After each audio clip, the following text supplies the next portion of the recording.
नमस्कार दोस्तों। माय के ओपिनियन सुनने के लिए मैं देख रहा था। आप लोगों ने शायद बहुत लोगों ने सुना होगा। आजकल रोज जो है थोड़ी थोड़ी जो धार्मिक जो किताबों में लिखी बातें उनका कोई अगर खंडन करता है तो उसके पीछे लोग पड़ जाते हैं और सर तन से जुदा इत्यादि इत्यादि बड़े भयंकर नारे पूरे देश में पूरी दुनिया में चलते हैं। ऐसा माहौल कुछ आज से 300-400 साल पहले भी था। आपको शायद पता होगा गैलीलियो गैलीली एक बड़े महान वैज्ञानिक थे, महान खगोलविद थे, महान भौतिक विज्ञानी थे। 15 फरवरी 1564 में उनका जन्म इटली के पीसा शहर में हुआ था। तो जहाँ रोम जो है, रोम आपको पता है जो वेटिकन जो है सिटी है, जहाँ पर जो रोमन जो है ईसाई जो हैं उनका वहाँ पर पूरे एक जो पोप हैं उनका निवास स्थान भी वहीं पर है। तो जब ये गैलीलियो गैलीली बड़ी हुए तो इनके विज्ञान में बड़ी रुचि थी। तब तक जो है ये यहाँ पर जितना भी प्रतिपादन था वो किताबों में लिखा था, जो भी था, सबका मानना था कि जो पूरा अंतरिक्ष है पृथ्वी के चारों ओर इर्द गिर्द घूमता है, पृथ्वी उसका केंद्र है, सूर्य भी पृथ्वी के चारों ओर घूमता है। यही सब सारी चलन जो थी तब लोग ये माना करते थे। तो क्योंकि गैलीलियो बचपन से ही बड़ी कुशाग्र बुद्धि के थे, उनके वो जानना चाहते थे क्या है नहीं है। उन्होंने खोजें की, अपना अन्वेषण किया। उन्होंने फिर एक किताब लिख ली इस सारी रिसर्च पे, the dialogue to the systems of the world नाम से किताब लिखी थी, जिसमें उन्होंने ये सिद्ध किया था कि असल में जो सूर्य है वो धरती के चारों ओर नहीं घूमता है, बल्कि ये धरती है और कोई ग्रह हैं जो सूर्य के चारों ओर चक्कर लगाते हैं। और उसमें तब तक ये माना जाता था कि जो किताबें वगैरह हैं उनमें कि धरती एक स्थिर ग्रह है, सब उसके चारों ओर घूमते हैं, धरती कहीं नहीं घूमती है, धरती के आसपास ही जो भी घूमते हैं, धरती स्थिर रहती है अपनी कक्षा में। लेकिन गैलीलियो ने कहा नहीं, असल में धरती भी अपने चारों ओर घूमती है, न सिर्फ वो सूर्य का चक्कर लगाती है बल्कि धरती घूमती भी है।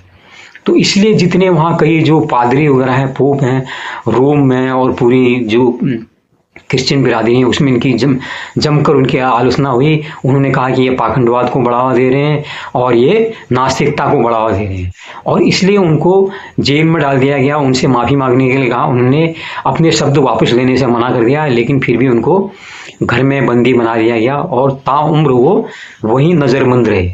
और हालांकि लास्ट में कुछ मरने से पहले कहते हैं उन्होंने माफ़ीनामा दिया चर्च को कि मैं गलत था, लेकिन फिर भी उनको उनके घर में ही नज़रबंद रखा गया ताउम्र।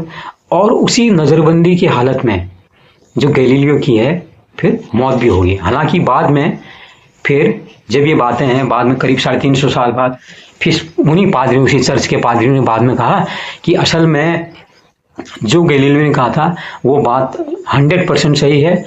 और उसके बाद फिर जो रिनेसा हुआ था, जो औद्योगिक क्रांति हुई थी, उसकी वजह से पूरे जो ईसाई समाज में या पूरे क्रिश्चियन सोसाइटी में बड़ा एक सुधार हुआ ज़बरदस्त, और बहुत से लोगों ने फिर तर्क को प्रश्रय देना शुरू किया गया।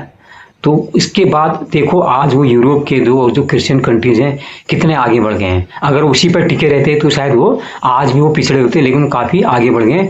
लेकिन आज भी कुछ जो विकासशील देश हैं वहाँ अभी भी लोग धर्म को ही अक्षरशः पालन करते हैं, वो धर्म के पीछे जानते हैं।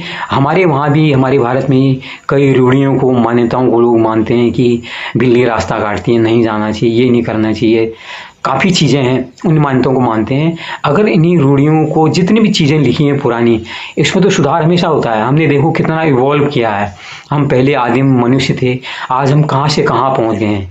इसलिए जब तक हम इवॉल्व नहीं होंगे, खुद समझेंगे नहीं ये जो हो रहा है। हम लोग मोबाइल चला रहे हैं, पहले किसने मोबाइल की उम्मीद की थी?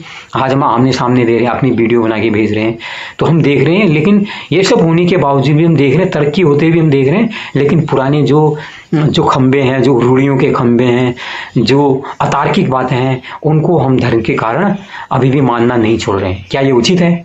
जबकि हम अब एआई की बात कर रहे हैं, हम पता नहीं और सोच रहे हैं कि हम दूसरे सैटेलाइट में जाने की सोच रहे हैं, हम मंगल में जीवन खोज रहे हैं और ग्रहों में जीवन खोज रहे हैं। और ऐसे अतार्किक बातों में अगर हम रहेंगे तो क्या हम आगे बढ़ पाएंगे? कहीं हम मानवता के साथ अन्याय तो नहीं कर रहे हैं? हम क्या पूरी सृष्टि, पूरी प्रकृति के जो सिद्धांत है, विकास का जो सिद्धांत है, उसके साथ हम लोग अन्याय तो नहीं कर रहे हैं? आप बताइए इस बारे में आप क्या सोचते हैं? बहुत बहुत धन्यवाद। नमस्कार।